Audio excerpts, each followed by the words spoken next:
오늘 지금 우리가 읽은 그 성경 본문인 열왕기하의 시대 상황을 아는 것이 오늘 본문을 이제 이해하는 데 되게 도움이 돼요.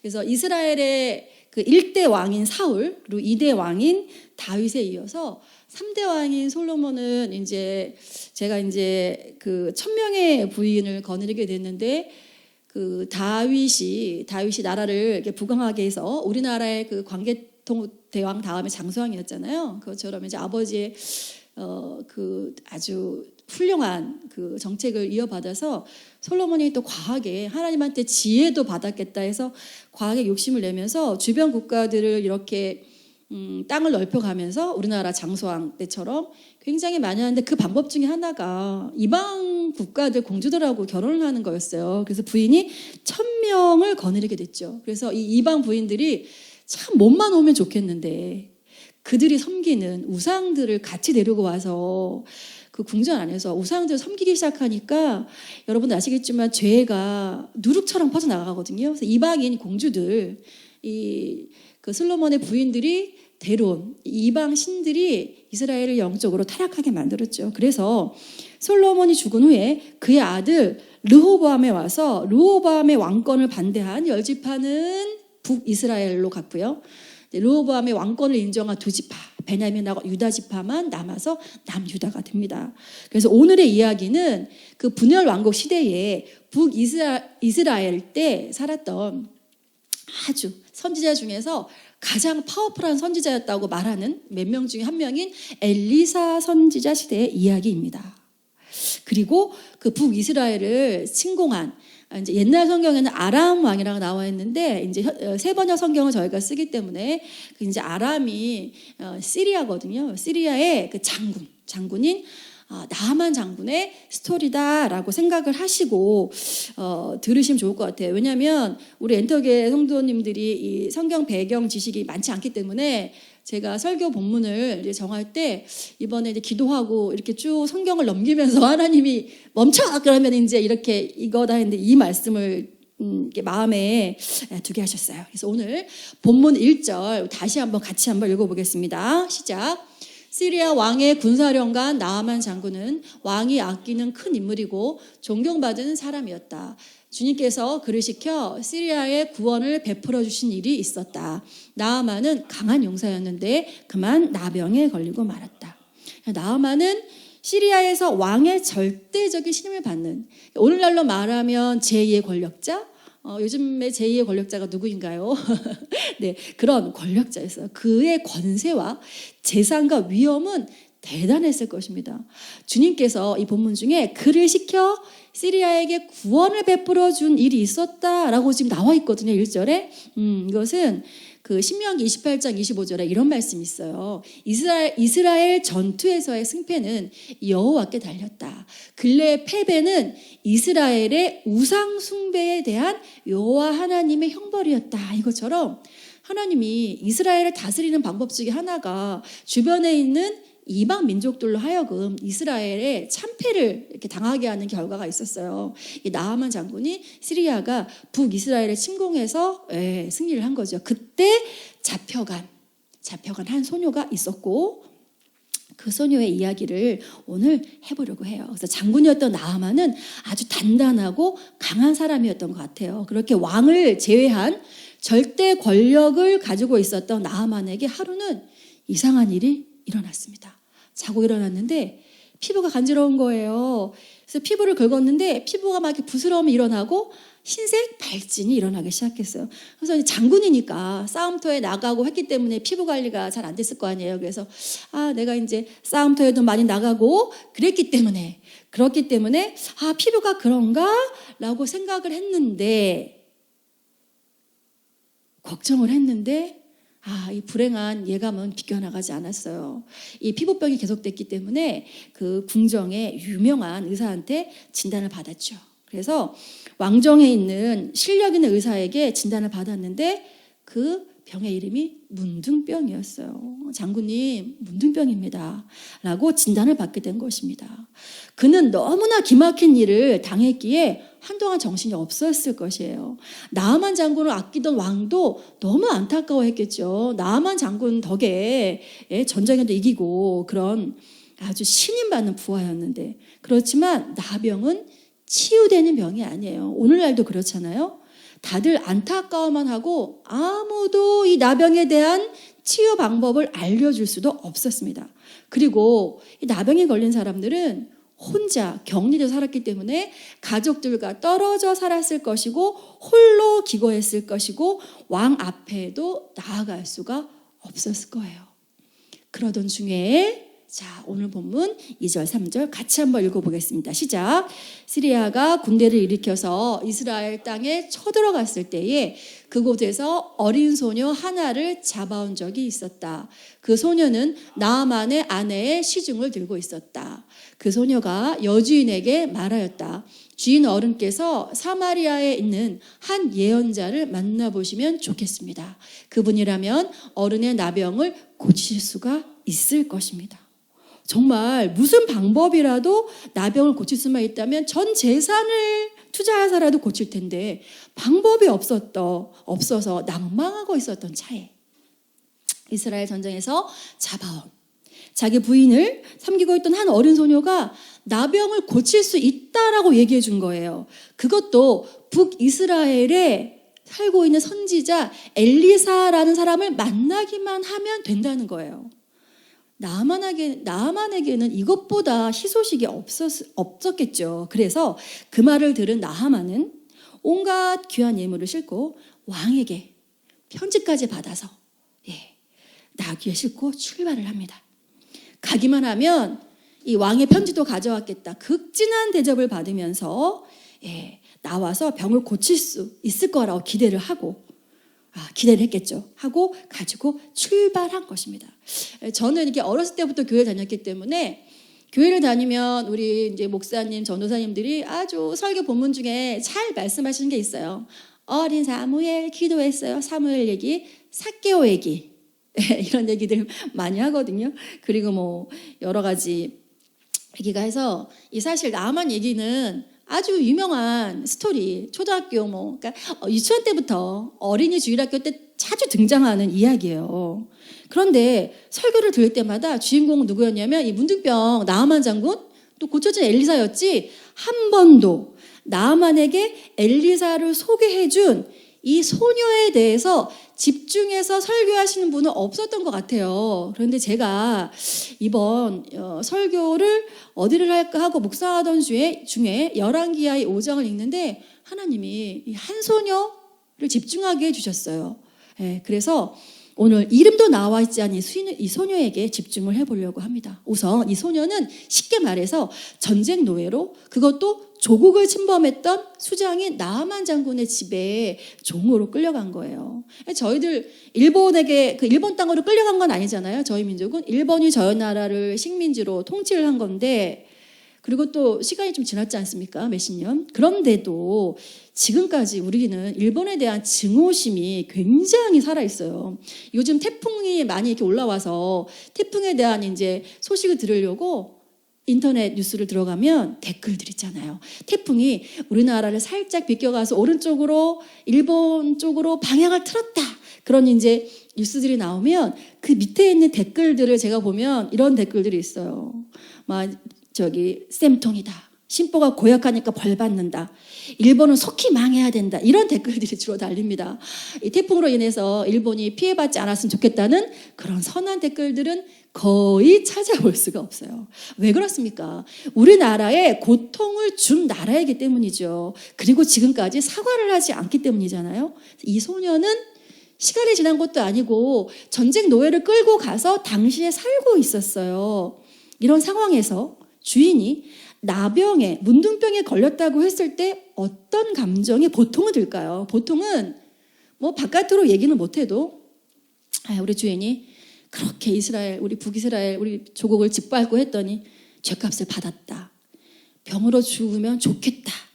이런 생각을 하지 않았을까요? 저는 그럴 것 같아요. 그런데 이 이름 없는 소녀의 행동은 좀 달랐습니다. 그냥 두면 사실 나병은 치유받을 수 없었기 때문에 당연히 죽는 수술을 가는 거거든요. 그런데 나아만에게 살 수 있는 방법, 그에게 이스라엘의 이 문둥병을 고쳐줄 선지자가 있다고 알려주게 됩니다. 이 소녀는 어떻게 이럴 수 있었을까요? 첫 번째, 이 소녀는 감정의 치유를 받은 하나님의 사람이었어요. 그래서 다른 사람을 불쌍히 여길 줄 아는 사람이었다는 겁니다. 제가 이야기 하나를 들려드릴게요. 금세기 초에 이 세계의 존경과 사랑을 받던 지휘자가 있었는데 그 사람은 토스카니니. 토스카니니 하면 누구나 잘 알고 있는 명성 있는 지휘자입니다. 그는 원래 첼로 연주자였는데요.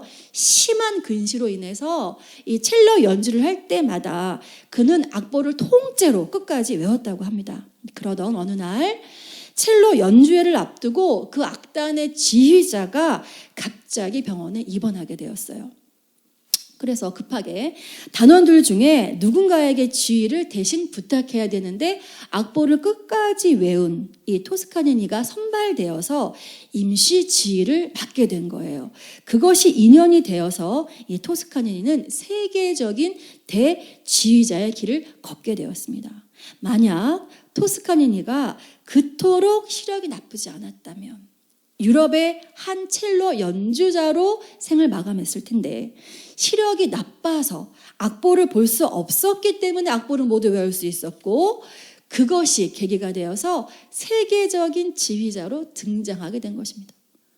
사람이 고통을 당한다는 것은 괴롭고 어려운 일인 것은 틀림없습니다. 그러나 고통은 더 큰 능력을 담을 수 있는 그릇이 된다는 사실을 발견할 수 있습니다. 토스카니니는 이런 말을 남기고 있어요. 어려울 때 힘 대신 하나님께 감사하노라. 좋은 환경이 아니라고 해서 불평하지 말자. 좋은 환경만이 좋은 결과만을 가져오지 않는다. 아담은 에덴 동산과 같은 좋은 환경에서도 타락하지 아니했는가. 눈물에 대해서도 감사를 드리자. 눈물 있는 눈으로 하나님을 바라볼 때 더 똑똑히 바라볼 수 있다. 하나님께서는 우리가 어려울 때일수록 우리에게 가까이 오셔서 우리를 보호해 주시고 힘이 되어 주신다. 정말 위대한 사람 아닙니까? 우리에게, 아니 나에게 갑자기 예기치 못한 불행이 닥친다고 여러분 상상해 보세요. 나의 반응은 어떨지 생각해 보시기 바랍니다. 그리고 제가 얼마 전에 이런 글을 읽었어요. 위대한 일을 성취하는 사람은 위대한 고통을 느끼는 사람이다.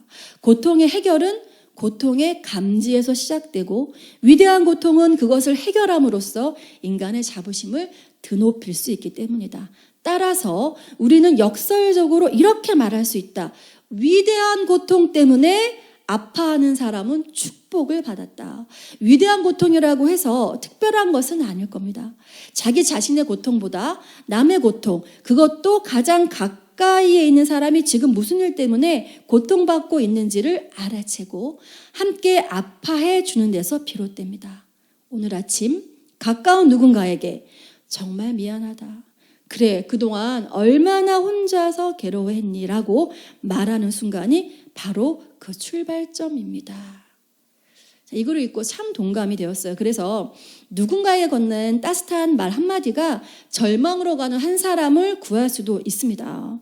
요즘 들어서 주목받고 있는 보호 종료 청소년들의 자살이나 청년 고독사의 이야기들도 결국 아무에게도 본인의 고통을 이야기하지 못하는 고독의 결과로 죽음을 택하는 것입니다. 본문에 나오는 이 소녀는 본인이 처한 상황에 몰입되지 않고 하나님이 허락하신 환경 안에서 하나님의 사람으로 당당히 살아나갔습니다.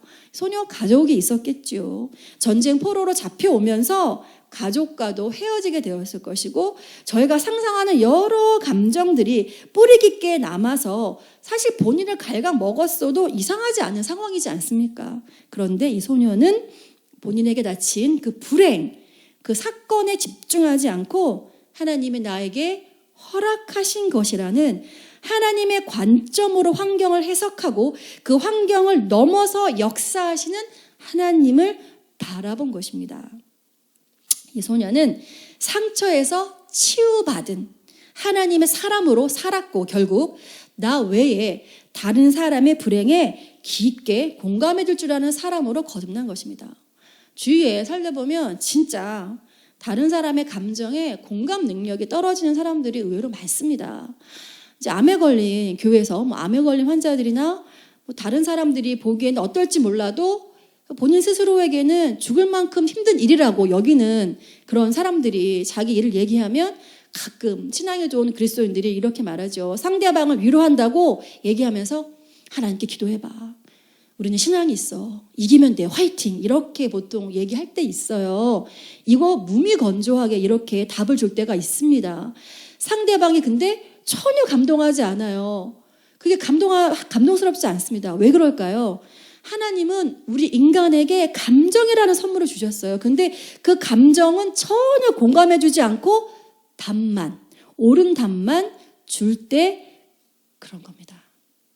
제가 조금에 말씀드렸던 그 한마디, 얼마나 힘들겠니? 말만 하는 게 아니고 내 마음속에서 깊이 공감하면서 얼마나 힘들겠니? 라는 그 한마디만 마음 담아하면 여러분 어떨까요? 공감 능력을 가진 이 소녀는 또한 하나님이 이방인 나아만을 구원하게 되는 스토리에서 복음을 전해진 통로로 사용되게 되는 거죠.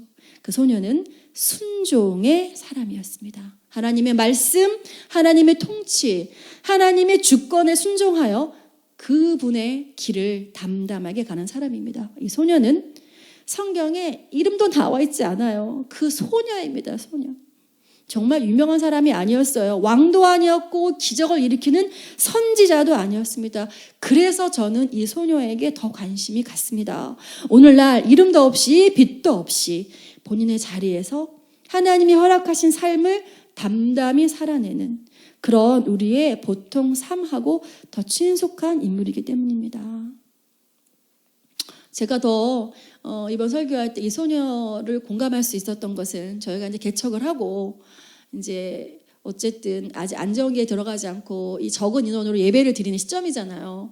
그래서 아마 하나님이 더 이 말씀을 저한테 이렇게 다가오게 해주셨지 않나 싶습니다. 진짜 하나님이 가라고 하는 길을 담담하게 가는 거, 이런 순종은 평범한 순종은 아닙니다. 누구나 쉽게 할 수 있는 순종도 아니었습니다. 여러분 요즘 무엇 때문에 화가 나십니까? 일이 잘 안 풀리세요? 직장에서 나를 힘들게 하는 어떤 사람이 있습니까? 아니면 가족 중에서 나를 힘들게 하는 사람이 있어요? 혹은 하나님이 나를 왜 이렇게 혼자 두게 하셔서 외롭게 하시는지 이해가 안 되셔서 화가 나세요? 우리는 우리의 감정을 다스리지 않으면 하나님께 쓰임 받을 수도 없고 복음의 통로로 쓰임 받기에도 곤란합니다. 화가 결국 모든 일을 망쳐버리게 되거든요. 우리는 화가 날 때 그 원인을 대부분 상대방이나 환경에서 답을 찾습니다. 그리고 화와 분노의 원인은, 근데 하나님은 그 화와 분노의 원인이 다른 사람이나 환경에 있다고 말씀하시지 않고 내 자신에게 있다고 말씀하시는 거예요. 내가 당하고 있는 고통이 내 안에서 해결이 안 되고 분노와 고통만으로 존재할 때 우리는 다른 사람의 고통에 눈을 돌릴 수도 없고 전혀 공감할 수도 없는 그런 사랑이 메마른 사람이 되는 겁니다. 그리고 이런 사람을 하나님은 절대 쓰실 수가 없어요. 그래서 저는 이번 설교를 준비하면서 다시 각오하는 마음으로 카카오 문구를 이렇게 제가 바꿨어요. 덜 논리적이고 더 사랑하고 용납하라. 요즘 시대에 너무 논리를 따지잖아요. 내가 사랑할 수 있는 사람인가? 사랑할 수 없는 사람인가? 내가 이성적으로 이해될 수 있는 상황인가? 이해될 수 없는 상황인가? 하나님의 교회를 하면서도 우리 교인들을 바라볼 때 이거는 도대체 이해되는 상황인가? 이해되지 못할 상황인가? 정말 논리적으로 따지면 답이 없습니다. 덜 논리적이고 더 사랑하고 용납하라. 저도 각오하는 말씀이었습니다. 자, 두 번째 같이 한번 읽겠습니다. 시작. 소녀는 정확한 판단을 할 줄 알았고 복음의 통로가 되었다. 이 소녀는 주인에게 이스라엘의 왕을 소개한 것이 아니었죠. 누구를 소개했습니까? 엘리사라는 하나님의 선지자를 소개했어요. 한낱 소녀였지만 이스라엘 가운데 엘리사 선지자가 행했던 기적과 기사도 정확히 알고 있었고요. 이스라엘 왕은 하나님의 말을 존중하지 않았던 권력자에 불과하다는 것도 알았던 것 같습니다. 대단하죠? 여러분은 주위에 힘든 일이 있거나 안타까운 상황에 있는 지인들을 볼 때 어떤 생각이 드세요? 상황만 안타까워하고 그 사람의 인생을 향한 하나님의 계획과 섭리에 관심이 있으십니까? 사실 병이 들거나 몸이 아플 때는 의사에게 가면 되지만 요즘 사람들, 특히 청년 세대들의 문제는 이런 육적인 문제보다 영적인 문제가 대부분인 것이 사실입니다. 우리나라 청년들 세대, 물론 저 때도 그랬지만요. 어렸을 때 어떻게 자랐습니까? 가나다라를 알기 전부터 유치원도 영어 유치원만 보내면서 영어 교육시켰지요. 엄마들 모임에 가보면 주제가 뭡니까? 우리 애는 2살 때 돌 때 한글을 뗐어. 2살 때 한글을 뗐어. 영어 유치원 다니니 안 다니니, 영어회 얼만큼 하는지, 수학은 어디까지 선행을 했는지, 심지어 키까지 아이들을 스트레스 받게 합니다. 너 왜 이렇게 안 자라니? 초등학교에 들어간 아이가 학교에서 시험을 치고 옵니다. 아이가 100점 맞았습니다. 그런데 우리 유명한 질문 있지요. 엄마들이, 대한민국 엄마들이라면 저도 그랬을까요? 공통적으로 물어보는 거. 잘했다 칭찬하기 전에 너 말고 네 반에서 100점 몇 명 맞았니? 이런 유명한 질문. 아이를 한 사람의 인격으로 봐주지 않고 태어난 순간부터 끊임없이 경쟁해야 하는 옆 친구가 짐을 함께 짊어지고 가야 할 동력자가 아니고 경쟁자가 되어야만 하는 현실이 현재의 대한민국 현실입니다. 공부를 전부 다 잘하지 못하는데도 대학이라는 잣대로 아이의 성공을 판단하고 있습니다.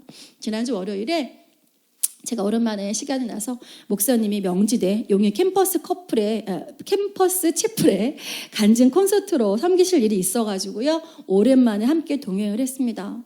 이제 간증 콘서트 후에 거기 채플 교목 목사님들과 점심을 먹었는데 목사님들이 이런 말씀을 하세요. 요즘 대학생들 저희 때는 한참 그 동아리 되게 재밌게 잘 놀았잖아요. 요새는 동아리가 안 된답니다. 이유는 다들 직장을 준비해야 되고 스펙을 쌓아야 돼서 이 본인한테 직접적인 이익이 없는 이 동아리에 시간 투자하는 것을 즐겨하지 않는다는 거죠. 슬픈 현실이지만 이것이 우리의 현 주소입니다. 이 경쟁 시대에 살고 있는 우리들의 빡빡한 삶에 옆에 있는 친구 누가 아프다고 본인의 시간을 내어가면서 섬기거나 그 영혼의 구원에 관심을 가지는 것은 사실 어찌 보면 기적에 가까운 기대인지도 모릅니다. 그래서 저는 이번에 우리 목장 친구 승원이에게 이 일어난 일에 굉장히 마음이 따스해짐을 느꼈습니다. 우리 승원이가 다리가 다쳐서 수술하고 집에서 있을 때 본인의 귀한 시간을 내서 응급실에 달려가지고 도움을 준 친구도 있었고요. 비 오는 날 이삿짐을 날라주고 저녁까지 짐을 정리해준 친구들도 있었고 또 계속 찾아가서 이제 수다도 떨어주고 같이 얘기해주는 친구들도 있었고 저는 이런 일들이 사실은 목장이기 때문에 일어날 수 있다라고 생각합니다.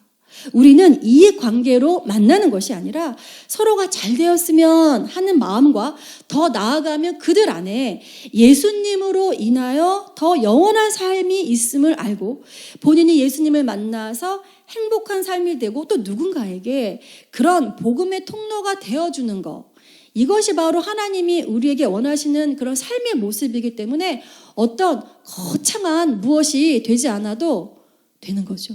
한국을 떠나서 아프리카, 아마존으로 갈 필요가 없어요. 각자의 삶을 살면서 목장을 통하여 서로 섬기고 사랑을 나누면서 살아가면 되는 것입니다. 그 나머지의 빈 부분은 하나님의 몫으로 남겨두십시다. 우리가 다 하려고 노력하지 않아도 됩니다. 여러분은 예배의 자리를 소중히 여기고 지키고 목장 모임에 열심히 참여하고 생명의 삶 공부 하나 정도 하시면 됩니다. 그 나머지는 목사님과 저의 책임이고 하나님의 책임이세요.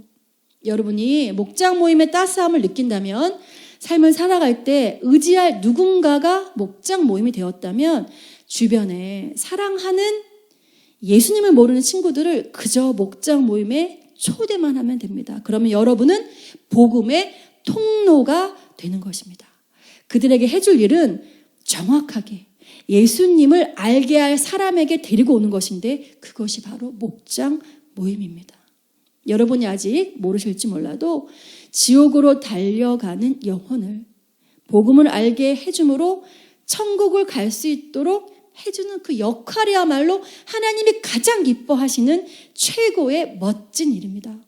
목사님이 목회 일기에도 쓰셨지만 백성예대 교회 실용막 6명 화요일에 지도하러 가시거든요. 실기. 전부 교회는 다니는 청년들인데 천국에 갈 확신도 없고요. 삶의 무게에 죄스러움에 죄를 지니까 우울한 친구들 4명이 목사님의 핵심 복음을 듣고 예수님을 영접하고 천국에 갈 확신을 가졌다고 합니다. 모두들 진짜 감사하다고 했고 어떤 친구들은 울었다고 해요. 마음이 홀가분하고 죄된 마음에서 벗어날 수 있었다고 합니다. 아직 천국에 갈 확신이 없다고 생각하는 청년들, 엔터교회 청년들도 그렇습니다. 마찬가지인 것 같아요. 여러분이 생명의 삶 공부를 통해서 영원한 삶과 구원에 대한 확신을 갖게 될 것입니다. 구원은 노력으로 되는 것이 아니에요, 여러분. 대가로 주어지는 것이 아닙니다. 우리의 죄의 대가는 예수님이 그분이 십자가에서 모두 담당하시고 돌아가셨어요, 여러분. 우리는 그 예수님을 나의 주님으로 받아들이시면 되는 겁니다. 자, 이스라엘의 엘리사에게 방문한 나아만의 이야기로 다시 돌아가 봅니다. 3번째입니다. 나아만은 순종으로 기적을 경험하였고 확실하게 복음으로 돌아섭니다. 본문 10절부터 12절이거든요. 우리 함께 읽어보겠습니다. 시작. 엘리사가 사환을 시켜서 나아만에게 요단강으로 가서 몸을 7번 씻으면 장군의 몸이 다시 깨끗하게 될 것이라고 말하였다. 나아만은 이 말을 듣고 화가 나서 발길을 돌렸다. 적어도 엘리사가 직접 나와서 정중히 나를 맞이하고 주 그의 하나님의 이름으로 부르며 상처 위에 직접 안수하여 나병을 고쳐주어야 도리가 아닌가. 다마스쿠스에 있는 아마나 강이나 바르발 강이 이스라엘에 있는 강물보다 좋지 않다는 말이냐? 강에서 씻으려면 거기에서 씻으면 될 것 아닌가? 우리나라의 강물에서는 씻기지 않기라도 한다는 말이냐? 하고 불평하였다. 그렇게 불평을 하고 나서 나아만은 발길을 돌려서 분을 참지 못하며 떠나갔다. 자, 여러분, 이 나아만의 반응 여러분 어떻게 보세요? 저는 이 나아만의 반응이 당연하다고 생각합니다. 상식적인 반응이죠. 이 아마나 강은요, 시리아의 아마나 강은 지금도 그런데 황금의 강이라고 불릴 정도로 굉장히 수려한 강이라고 합니다. 그에 반해서 요단강은 제가 아직 성지순례를 가지 못했는데요. 성지순례를 갔다 온 그 목사님들 말이 요단강은 쫄쫄쫄쫄쫄하는 시내랍니다. 그런데 혼탁한 진흙색의 혼탁한 강이래요. 요단강은. 그러니까 아니 강에 들어가서 몸 씻으려면 자기네 나라에 있는 아마나 강처럼 황금의 강에 몸 씻으라고 할 것이지. 화가 난 거죠. 그리고 엘리사가 왕의 도서까지 갖고 간 나아만에게 공손하게 나와서 인사하면서 오셨습니까? 인사도 한 것도 아니고 이 얼굴 면상도 보여주지 않고 띡 얘기한 거죠. 요단강에 가서 7번 씻어라. 당연히 화가 날 것 같아요. 자기 나라에 깨끗하고 멋진 강을 두고 혼탁하고 초라한 요단강에 가서 7번이나 씻으라고 할 때, 야, 좀 전에 저희가 읽었잖아요. 안수, 직접 액션도 안 쳤어요. 안수하고 기도하면서 해야 되는데 이 정성스러운 이런 목사님들의 이 액션, 기도원 가면 막 난리 나잖아요.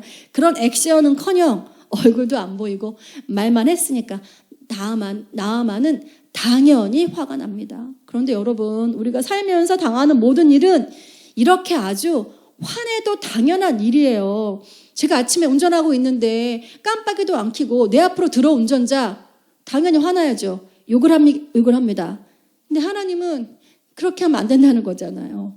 제가 누구한테 친한 친구한테 기가 막히를 당했어요. 하나님은 참으라는 거잖아요. 용서하라는 거잖아요. 그래서 우리가 당하는 이 당연한 상황들이 하나님은 당연하게 내가 행했던 그런 일이나 분노를 기도하면 내가 잘못했다고 하십니다.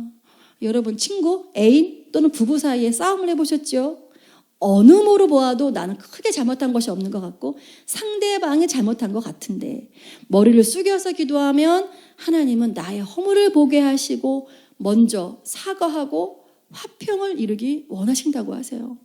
억울한 마음을 꾹 누르고 먼저 사과를 하고 용서를 해주면 내가 있는 그 장소는 화평을 누리는 복된 자리가 되는 것을 보게 됩니다.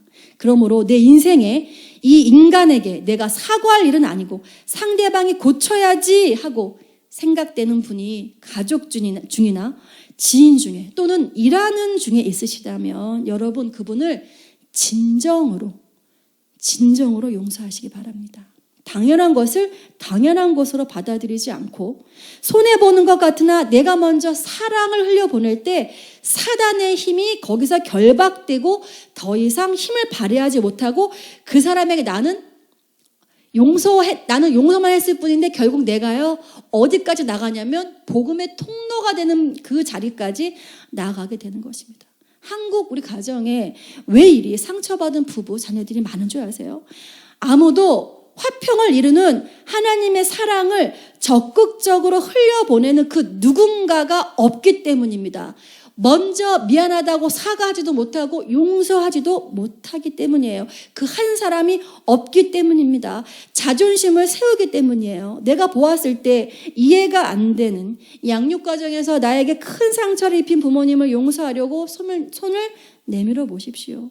가정생활 하는데 나를 하나도 도와주지 않고 이기적으로 행동하는 배우자 손해보는 셈 치고 먼저 용서해주고 사랑해 주십시오. 이 주님의 사랑이 흐를 때 반드시 그 상대방도 변화되게 됩니다.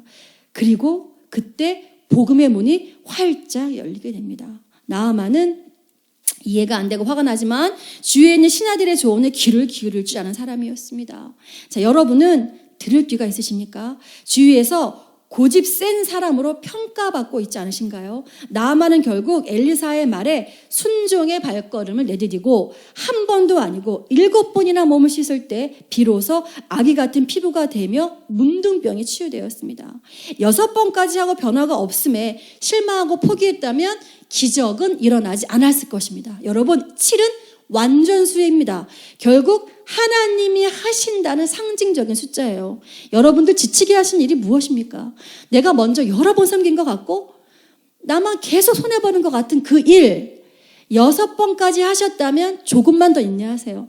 7번에 하나님의 기적이 곧 찾아올 것입니다. 레위기 14장 8, 9절에 이런 말씀이 있어요. 정하다는 선언을 받은 그 사람은 옷을 빨고 털을 모두 밀고 물로 목욕을 하면 정하게 된다. 그리고 진으로 돌아온 뒤에 그는 1회 동안 장막 바깥에서 살아야 한다. 1회째 되는 날에 그는 다시 털을 모두 밀어야 한다. 머리카락과 수염과 눈썹까지 털을 다 밀어야 한다. 그런 다음에 옷을 빨고 물로 목욕을 하면 그는 정하게 된다. 무슨 말이죠? 목욕은 나병 완치자의 규례였어요. 자, 생각해 보세요. 다시 말씀드리지만 목욕은 나병 완치자의 규례였지 나병을 치유하기 위한 방법이 아니었어요. 무슨 말이죠? 나아만이 부하들의 이야기를 듣고 화를 가라앉히고 순종하기로 결심한 순간 이미 하나님은 그 나병을 고치셨다는 겁니다. 엘리사가 요단강 가서 7번 씻으라고 했을 때는 나아만이 발걸음을 옮기는 그 순간에 이미 나병은 완치가 된 사람의 규례를 행하러 가는 거지 요단강으로 나병을 치유받기 위해 가는 것이 아닙니다. 자, 그래서 엘리사는 나병 완치자가 해야 할 목욕의 규례에 대한 명령을 나아만에게 한 것입니다. 우리가 하나님이 이해하기 힘든 일을 시키시거나 명령하실 때 이성적으로 이해가 되지 않더라도 말씀이 시키는 일을 하기로 순종해 보기로 결심한 순간 이미 그때 하나님은 역사하시고 일을 하기 시작하신다는 겁니다. 오늘 본문에는 포함되지 않았지만 15절부터 18절에 이렇게 말씀합니다. 나아만과 그의 모든 수행원이 하나님의 사람에게로 되돌아와 엘리사 앞에 서서 말하였다. 이제야 나는 온 세계에서 이스라엘 밖에는 하나님이 계시지 않는다는 것을 알게 되었습니다. 부디 예언자의 종인 제가 드리는 이 선물을 받아주십시오. 그러나 엘리사는 내가 섬기는 주님께서 살아계심을 두고 맹세하지만 나는 그것을 받을 수 없소 하고 사양하였다. 나아만이 받아달라고 다시 권하였지만 엘리사는 끝내 거절하였다. 나아만이 말하였다. 정그라치다면 낙이 두어 마리에 실을 만큼의 흙을 예언자님의 종인 저에게 주시기 바랍니다. 예언자님의 종인 저는 이제부터 주님 이외의 다른 신들에게는 번제나 희생제를 드리지 않겠습니다.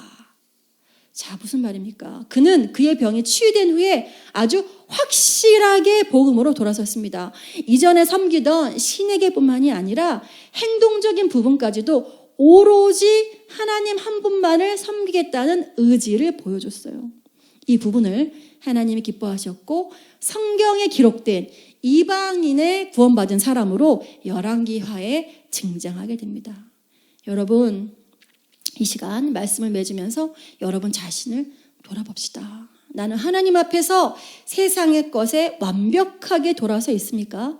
이것은 단지 주일날 예배 드리는 것에만 국한되는 것이 아닙니다. 물론 예배의 자리도 힘써 지키셔야 됩니다. 그러나 또는 점을 본다거나 운세를 본다거나 사람들하고 말할 때 인본주의적 사고 방식으로 대화한다거나 삶의 중요한 문제를 결정할 때 철저하게 하나님은 배제시키고 내 마음대로 결정하고 그 결과가 나를 힘들게 하면 하나님을 다시 원망하는 이런 삶의 방식이 모두 우상 숭배의 방식이에요, 여러분. 매일을 살아갈 때 하나님을 기억해 주십시오. 하나님은 여러분들의 가까이에 항상 계십니다. 그분은 여러분이 한마디의 기도로 그분을 찾기를 여러분의 삶에 그분의 자리를 만들어 드리기를 간절히 원하십니다. 종이 팔려가 억울한 상황에 있지만 그 환경을 하나님 방법으로 멋지게 승화해서 순종함으로 한 사람에게 구원의 길을 열어본 한 소녀처럼 그리고 이해되지 않는 상황에서 순종을 택하여 자신의 연약함을 치유받은 나아만처럼 순종의 기적을 체험하시는 엔터교회 여러분들 되시기를 주님의 이름으로 간절히 축복합니다. 아멘.